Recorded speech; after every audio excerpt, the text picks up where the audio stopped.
Somalia has been engaged in a civil war for almost 30 years, and with over 70% of its population under 30 years of age, youth and youth education appear to be the key to a peaceful future in the country.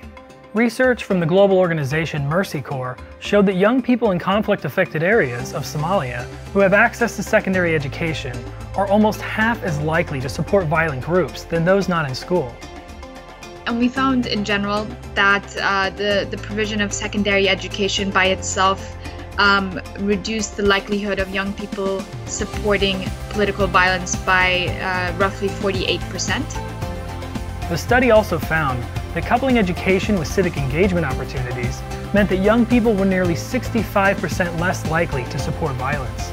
We know that crisis and conflict negatively affects the education of upwards of 80 million children worldwide.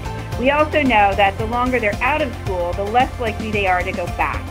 So not only is school necessary for these kids' continued education, but it also provides them with important emotional, physical, and cognitive protection while their worlds and families are in chaos. The impact of education in conflict zones has also been noticed by NGOs in South Sudan. We spoke with organizers of the Global Partnership for Education who say they've witnessed what education can do to diminish armed groups.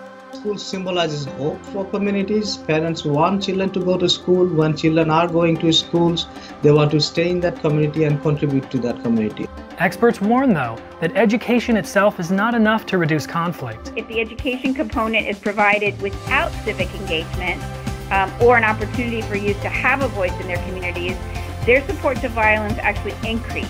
Education is important, but it's not sufficient by itself. It also needs to be coupled with real meaningful opportunities for youth to engage both politically and economically. Youth, have to be at the center of these initiatives because they're not just the beneficiaries, they're also going to be leaders and the key actors in their communities. This is Brandon Richardson, reporting for Peace News Network.